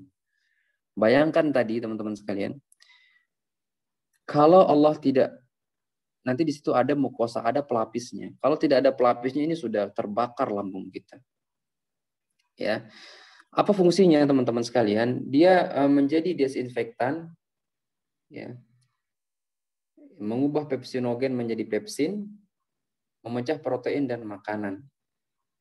Nah, di sini catatan penting adalah desinfektan. Coba ibu bapak bayangkan, kalau nggak ada asam klorida di dalam tubuh kita, setiap hari kita sakit, kita cuci tangan asal-asalan, masuk bakteri. Ba'dallah, kalau nggak ada asam lambung, kita tiap hari sakit. Allah sayang sama kita teman-teman sekalian. Allah hadirkan itu asam klorida di dalam lambung kita, supaya kita bebas makan, kita hanya disuruh untuk mencuci tangan, ya makan dengan 3 jari, mengunyah yang lembut. Kalau ada bakteri, sudah aman. Allah yang jaga perut kita dari bakteri tersebut. Subhanallah. Kemudian hormon enzim kedua ada namanya pepsin yang memecah protein menjadi pepton. Ya, jadi makanan-makanan kita yang berprotein itu sudah ada tuh di lambung kita. Kemudian ada namanya lipase, memecah lemak menjadi asam lemak dan gliserol. Jadi diperkecil dia. Kemudian ada renin, memecah protein susu. Nah, ini catatan penting bagi teman-teman ibu bapak yang sudah punya GERD, yang sudah punya gastritis mah, mengkonsumsi susu harus dibatasi. Kenapa? Karena akan menyusahkan lambung tadi. Dia sudah luka misalnya, dia sudah lecet-lecet, kemudian kita banyak minum susu, lantas nanti lambung akan kesusahan untuk memecah protein susu itu karena dia harus memproduksi namanya renin. Ya, ini secara medis teman-teman sekalian ya. Secara medis. Kemudian ada gastrin. Gastrin ini peranannya sangat penting. Dia memicu getah lambung dan enzim-enzim yang sudah kita sebutkan tadi. Sebenarnya saya ingin banyak bercerita tentang ini, tapi waktu kita mungkin tidak mencukupi, jadi saya hanya memperkenalkan saja kepada Bapak Ibu. Kalau kita masuk ke penyakit-penyakit pada lambung, ya, ada itu gastritis, mah, ada GERD, gastroesophageal reflux disease, asam lambungnya naik ke atas. Ada gastroparesis. Gastroparesis itu lambungnya nggak mau kerja. Lambungnya mandek. Ya. Ada yang disebut dengan gastroenteritis. Sebagian ahli medis mengatakan flu perut, infeksi ini ya pada lambung. Dan yang terakhir ada kanker lambung. Nasallahu salamat wa afiyah. Ini gambaran dari gastritis. Nah, ini di mana asam lambungnya ini membakar Bapak Ibu. Tadi kita sebutkan 1-3 pH-nya asam lambung ini, yang kalau kita celupkan itu besi, itu bisa korosif besinya. Saking asamnya, subhanallah. Ya, ini yang kondisi sehat seperti ini. Dan asam lambung ini Bapak Ibu, dia akan keluar ketika kita lapar, dan akan keluar ketika kita stres, akan keluar ketika Bapak Ibu punya jam kebiasaan makan dari kecil. Contoh misalnya di Indonesia kan biasa makan 3 kali sehari tuh. Pagi asam lambung keluar, siang asam lambung keluar, sore pun akan keluar atau malam akan keluar lagi. Bayangkan Bapak Ibu, kalau sarapan pagi asam lambung keluar tidak dihiraukan, nanti lama-lama jadi mah tuh, jadi gastritis. Ya. Penyebabnya banyak nih teman-teman sekalian. Yang paling sering adalah stres. Berikutnya adalah salah pola makan, banyak makan yang pedas-pedas yang memicu asam lambung. Sebenarnya di sini ada slide juga, tapi saya tidak cantumkan tanda gejala dan penyebab, ya. Karena waktu saya yakin tidak mencukupi. Nah, ini GERD ya. GERD ini adalah asam lambung yang naik ke atas sehingga membakar area atas. Rasanya itu panas banget. Sampai sesak nafas kadang-kadang. Banyak ini kasus GERD juga ini. Ini karena terbukanya ini teman-teman sekalian ya, dan lambung yang terlalu penuh. Ya, sama ini mirip-mirip dengan mah tadi penyebabnya. Ya, faktor stresor, faktor makan yang salah. Ya, ini harus teman-teman perhatikan ya. Kemudian ada tukak lambung. Nah, ini lambungnya sudah bolong nih. Hampir bolong lah seperti itu ya. Ya, ini sudah memerah, ini sudah tipis, ototnya itu sudah tipis, jadi bisa bocor nih. Hati-hati. Ya, makan makanan yang buruk, ya pola makan yang buruk, stresor yang terlalu tinggi, ya makanan-makanan yang salah, ini mempengaruhi sekali nanti lambung. Ada gastroenteritis, ya. Ini bakteri-bakteri yang memang masuk ke dalam yang mempengaruhi kinerja dari lambung. Yang paling sering ya, adalah Helicobacter pylori namanya. Ini menyebabkan kasus-kasus pada lambung. Subhanallah teman-teman sekalian, satu bakteri ini tidak mempan dengan pH 3 yang ada pada asam lambung. Ya qadarullah, ini sudah ala masyiatillah, ini sudah hukum Allah. Allah ingin mengajari kita bahwa sekuat-kuatnya asam lambung kita masih ada yang lebih kuat dari asam lambung itu. Apa tadi? Helicobacter pylori. Nah, jadi teman-teman jangan namain anak-anaknya Helicobacter. Namanya keren nih, Helicobacter. Ya, helico. Ternyata adalah bakteri. Nah, cara untuk memusnahkan Helicobacter ini secara tibur nabawi adalah dengan menggunakan madu, teman-teman sekalian. Ya, madu ini efektif untuk memperbaiki sel-sel epitel yang ada pada lambung, meregenerasi dari sel-sel lambung dan membunuh dari kuman ini, dari Helicobacter pylori ini. Ya, jadi penting mengkonsumsi madu. Ada gastroparesis. Nah, ini mandek nih. Ya, ini aduh nggak enak sekali nih ya. Mau makan terasa kenyang, mau nggak makan ya tiba-tiba mual, tiba-tiba kok lapar, sudah makan kok enggak hilang-hilang laparnya, pokoknya macet ya. Macet ya. Ini karena biasanya ini komplikasi dari kasus-kasus persarafan ya. Pada orang-orang dengan diabetes, cedera pada tulang belakang ya, ini bisa arahnya ke gastroparesis ini. Kanker lambung, naudzubillah min dzalik, ya, seperti ini ya. Ini harus dioperasi ini. Dan secara klasik juga ada pengobatan kita tentang kanker ini, namun perlu pengkajian yang lebih lanjut, butuh waktu lah untuk menjelaskannya.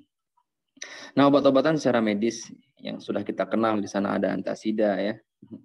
Kemudian ada simetidin, ada ranitidin, omeprazol, ada sukralfat, antibiotik pada kasus Helicobacter tadi, dan obat-obatan penunjang lainnya. Mohon izin saya tidak membahas tentang obat-obatan, karena itu kita langsung ke lambung secara tradisional. Nah, Oke, sebelum masuk ini tinggal 5 slide lagi. Ada yang ingin ditanyakan teman-teman? Silahkan.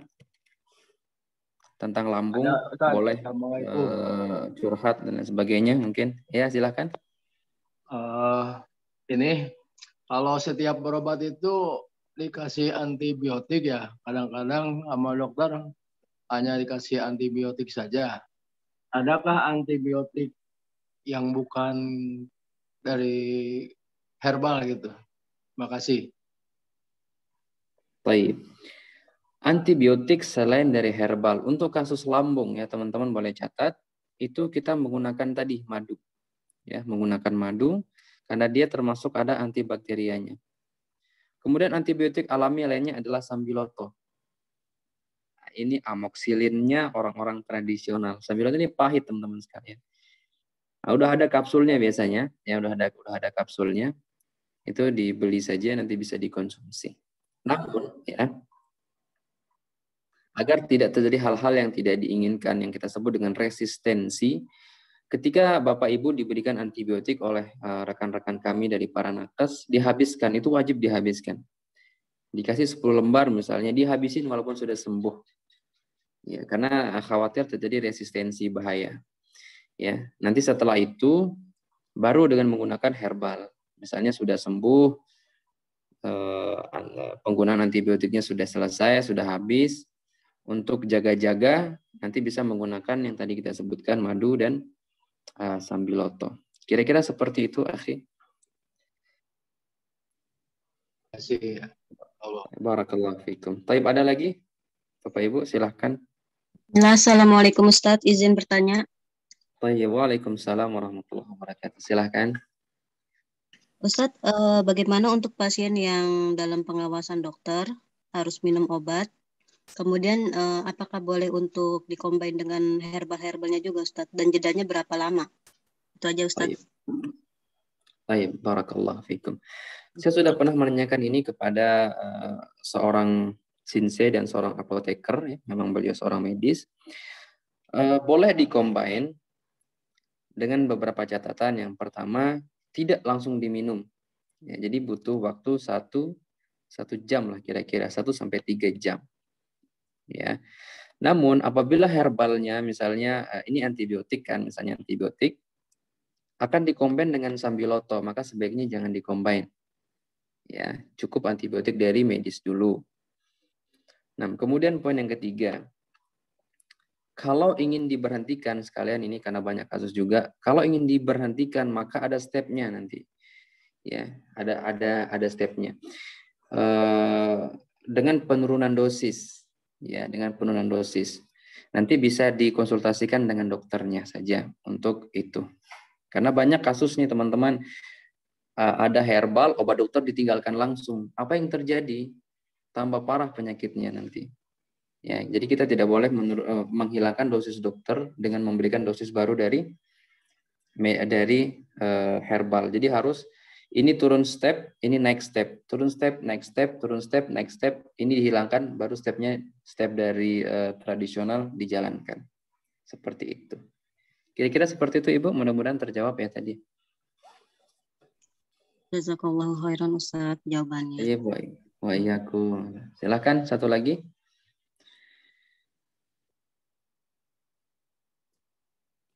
Alhamdulillah ya. Baik, kita lanjut. Ini tentang tradisional Chinese medicine lambung. Ya. Mungkin di sini ada teman-teman yang sudah pernah belajar tentang TCM, nanti tidak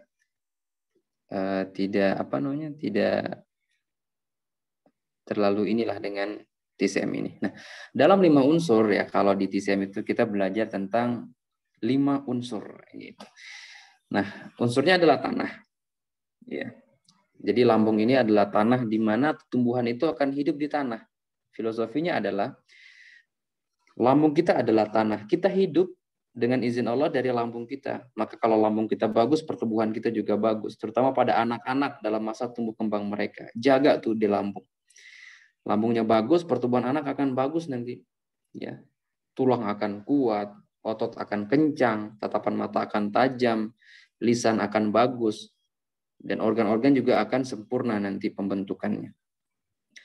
Nah, sifat dia adalah berat, lembab, menyimpan air, maka lambung butuh air, teman-teman sekalian.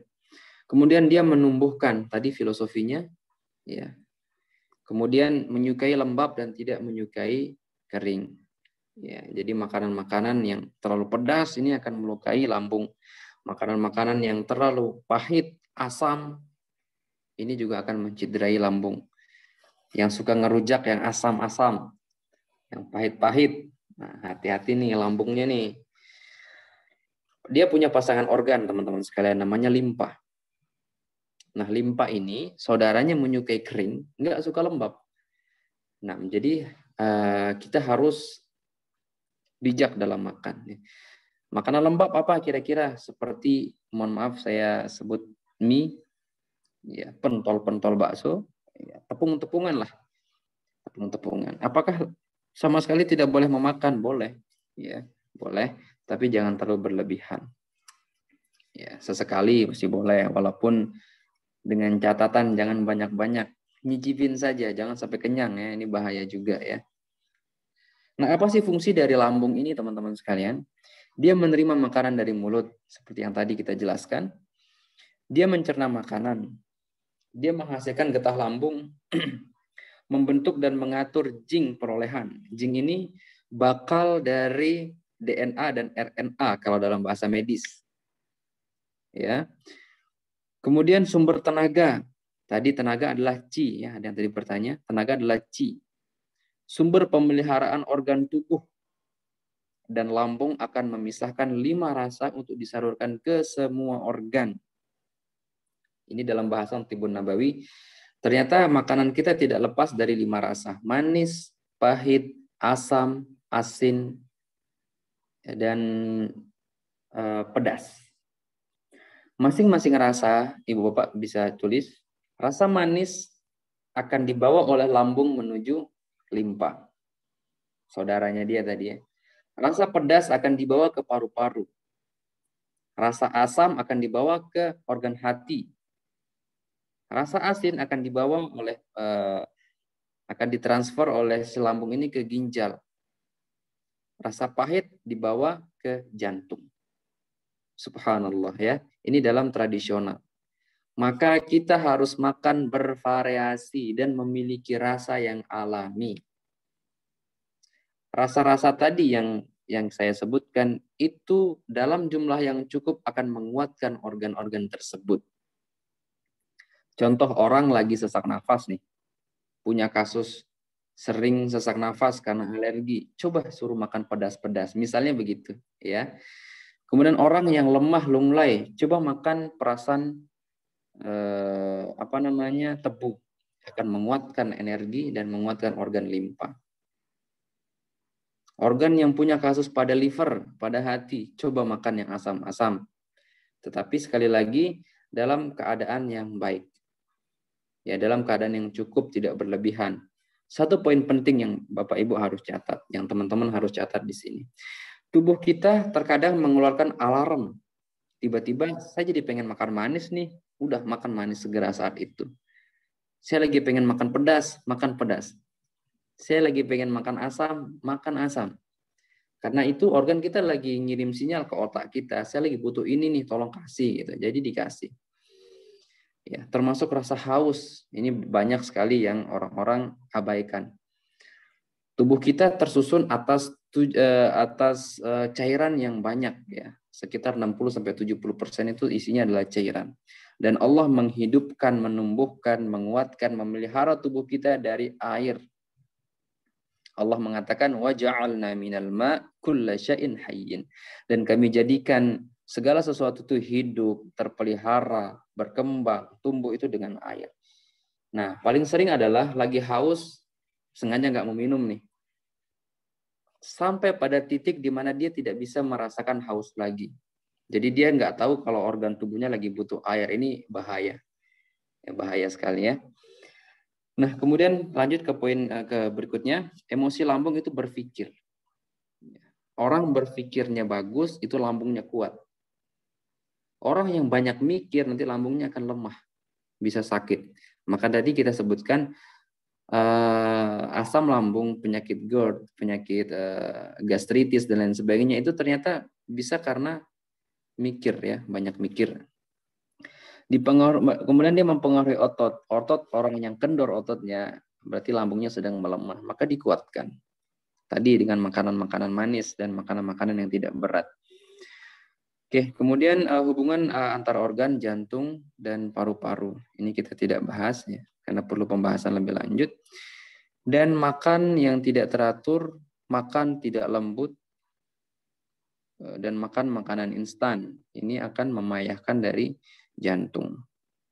Oke, ini teman-teman bisa lihat ya. Ini yang tadi saya sebut organ dengan waktu. Saya coba lanjut dulu. Nah, ini adab-adab makan Nabi Sallallahu Alaihi Wasallam. Bersyukur, membaca Bismillah, ya, cuci tangan, makan dengan bersandar, tidak mencela makanan, makan dari pinggir, menjilati jari. Nah, ini kira-kira pembahasan kita tentang tradisional Chinese medicine. Ada beberapa slide sebenarnya yang ingin saya sampaikan, tapi waktu kita ini tinggal 15 menit. Saya ngambil waktu yang cukup panjang. Kita buka ini saja ya, diskusi saja. Beberapa poin sebelum diskusi. Sebentar. Ada beberapa hal teman-teman yang harus difahami. Terjadinya penyakit dari asam lambung ini bisa karena jantung, bisa karena liver, bisa karena lambung itu sendiri, bisa karena cuaca, ya. Nah, nanti ada karakternya berbeda. Saya kasih contoh ya, nanti bisa dicatat. Kalau karena jantung, ya itu biasanya dimulai dengan ada kasus jantungnya. Contoh misalnya sering tidak enak nafas, ya, sehingga tidak bisa tidur, menyebabkan dari asam lambung naik. Ada karena liver, orangnya pemarah, panjang angan-angan, sering makan makanan yang pedas. Ini juga berpengaruh ke liver, walaupun secara langsung dia berpengaruh ke organ lambung. Ada pada lambungnya, kalau pada lambung pastinya karena salah makan, pola istirahat tidak teratur, dan lain sebagainya. Maka ini perlu ya, perlu kita pahami teman-teman sekalian. Terkhusus di sini adalah jam makan. Kapan sih jam makan yang baik? Coba kita lihat teman-teman sekalian. Jam sarapan pagi itu jam 7 sampai jam 9. Di sini ada kerja organ stomach, organ lambung. Jam 7 sampai jam 9. Makan siang kapan? Sekitar jam 1 sampai jam 3. Ya, di sini ada jam kerja usus kecil. Ya. Kemudian makan malam kapan? Makan malam nanti jatuh pada jam 5 sampai jam 7. Ya, jam 5 sampai jam 7. Jadi maksimal itu jam 8 lah. Itu sudah harus tidak makan berat-berat ke sini nih. Ya, karena kalau sudah jam 9 ke atas itu sudah istirahat lambung kita. Saya kasih konsep teman-teman sekalian biar gampang.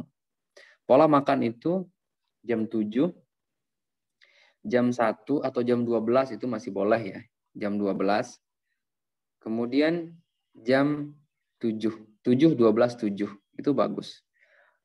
Atau 7, 1, 8. Ya, intinya pada jam-jam itu sebaiknya Bapak Ibu sudah melakukan makan. Nah, kira-kira ini yang bisa saya sampaikan. Kita masih ada waktu sekitar 15 menit untuk tanya jawab. Sebelumnya saya mohon maaf karena agak panjang pembahasannya. Mari silakan teman-teman ingin bertanya, kita diskusi saja. Mudah-mudahan ini bermanfaat buat teman-teman sekalian. Assalamualaikum Pak. Waalaikumsalam warahmatullahi wabarakatuh. Silakan. Saya pengen nanya, kan tadi katanya stres itu bisa memayahkan lambung ya. Betul. Nah, terus bagaimana kasusnya kalau orang yang sudah depresi atau bahkan gila? Terima kasih. Baik. Depresi dengan gila nanti stepnya berbeda ya. Kalau gila ini memang sudah sangat parah ya. sebenarnya sudah kena ke banyak organ sebenarnya, tapi karena dia tidak paham, jadi dia tidak, kadang-kadang dia tidak mengutarakannya. Seperti itu. Nah, kalau depresi ini nanti ada dua kasus depresi. Saya khawatir kalau depresi ini arahnya ke lambung yang tidak bekerja normal, ke gastroparesis tadi. Ya, kalau dia sudah ada asam lambung, maka dia akan kesakitan, menjerit kesakitan. Tapi terus terang, ketika kita praktek di rumah sakit jiwa, itu jarang pasien mengeluhkan asam lambung, Masya Allah. Ya, orang-orang depresi ini jarang mengeluhkan asam lambung. Kenapa? Karena emosi yang sampai ke otak, emosi itu tidak sampai ke otak. Jadi rasa yang dia rasakan dari dalam organ itu dia tidak sampai ke otak. Padahal dia lagi sakit. Makanya di sini para teman-teman medis ini sebenarnya perlu sekali memahami diagnosa lidah nanti. Jadi walaupun dia tidak bercerita, kita sudah paham nih sakitnya di mana dan kita harus obati di mana. Apalagi yang sudah paham diagnosa mata ya, nanti kita bisa melihat lambung dari mata. Oh, ini lambungnya bermasalah. Maka kita berikan dia obat-obatnya apa, kita berikan dietnya apa. Gitu. Terkadang pasien-pasien yang dengan depresi, depresinya tambah parah karena asam lambung yang naik, tapi dia tidak paham, pasien ini tidak paham kalau itu penyakit. Dia menahan sakit, tapi kayak tidak menahan sakit gitu. Mungkin mudah-mudahan bisa difahami maksud saya. Ada kami punya kasus dulu di rumah sakit jiwa ketika masih di Klaten dulu itu. Dia memang ada asam lambung, riwayat asam lambung dari dulu, dari sebelum dia depresi ini. Tapi dia tidak tahu bagaimana mengutarakannya. Dia hanya menangis. Kalau kita tanya sakit apa gitu, dia hanya memegang perut, tapi tidak spesifik. Ada yang seperti itu ya. Nah, saya kasih bocoran untuk jawaban ini. Mata yang merah, mata yang kuning gitu ya, itu arahnya ke lambung. Nanti dicek lagi ke keluarga misalnya, ada nggak dia punya asam lambung. Nanti itu kita bisa obatin dengan beberapa herbal misalnya. Habatus sauda, pakai ini saja, minyak zaitun ya, minyak zaitun, kemudian nabis kurma, kemudian kunyit dengan temulawak yang dikombine. Satu ruas ibu jari kunyit, satu ruas ibu jari dari temulawak tadi, nanti direbus 3 gelas menjadi 1 gelas, diminum pagi dan sore. Kira-kira seperti itu Mbak yang bertanya tadi. Ya, baik. Terima kasih, Pak. Baik, sami-sami. Silahkan, ada lagi yang lain?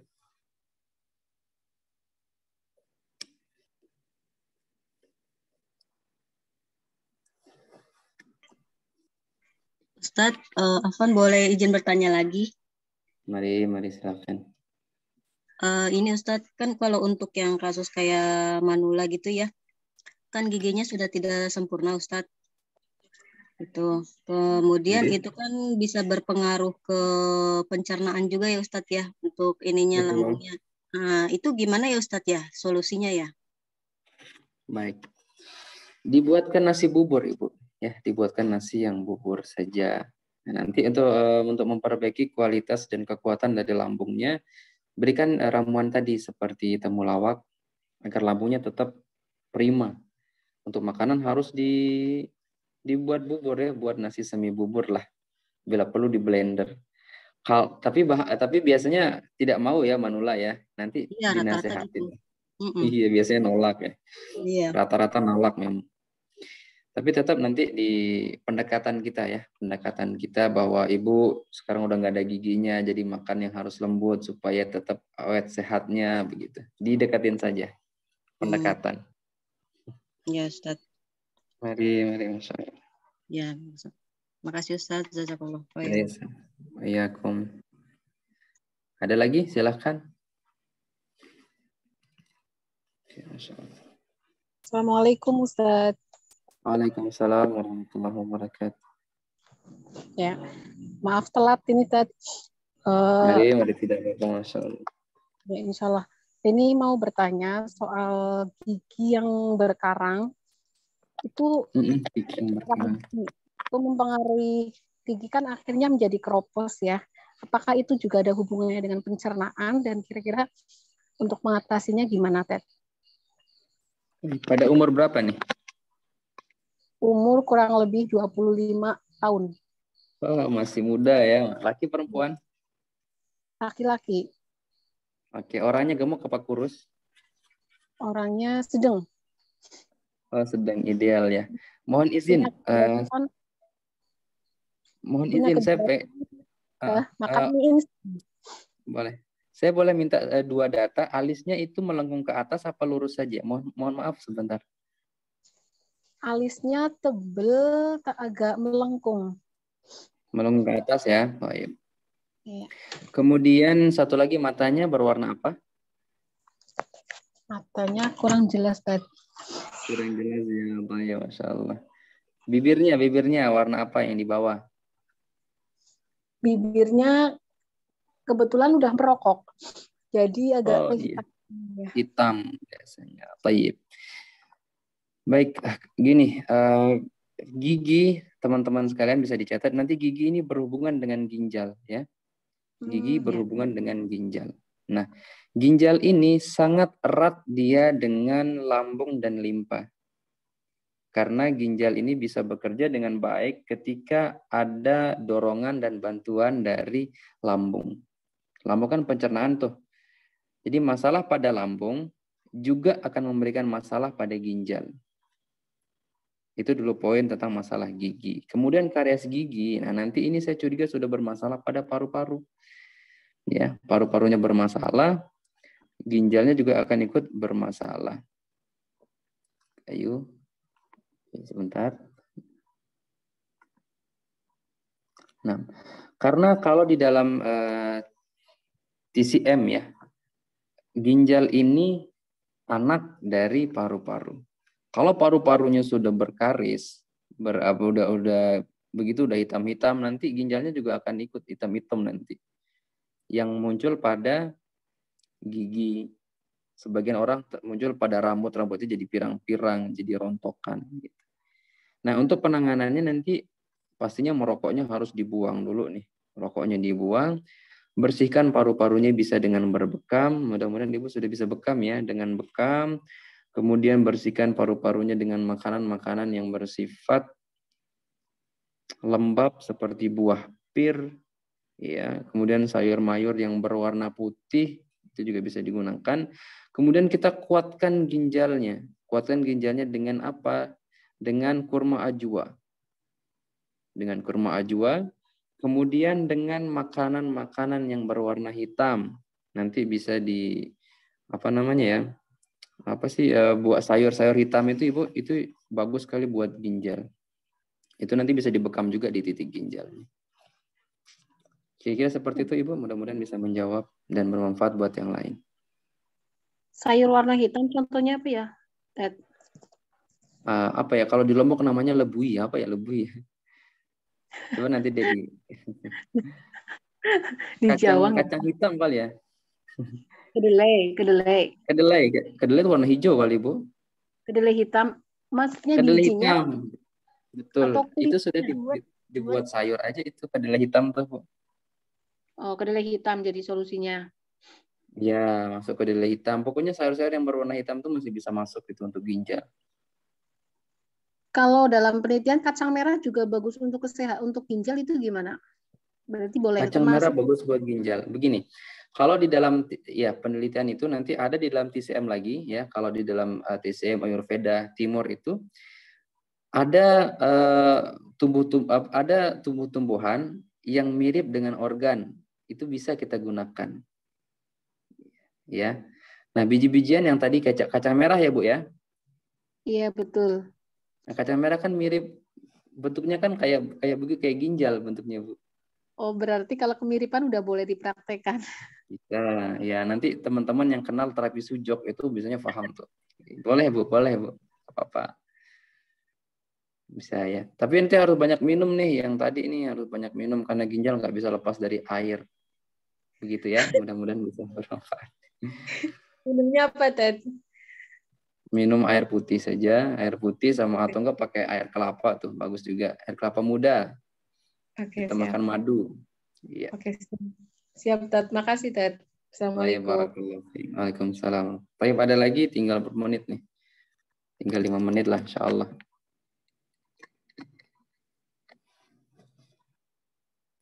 Silakan, ada lagi teman-teman sekalian?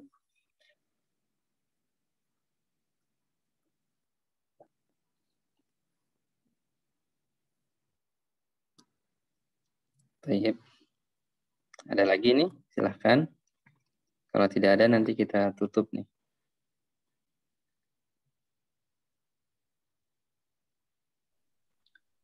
Karena saya telat, maaf Ted, Nyala, karena saya telat ada siaran ulangnya nanti ya? Saya insya Allah kita usahakan ada. Oke siap, saya tunggu linknya ya Ted. Insya Allah. Mari, ada lagi teman-teman, silahkan. Boleh deh, bebas deh. Tinggal 3 menit nih di jam saya nih.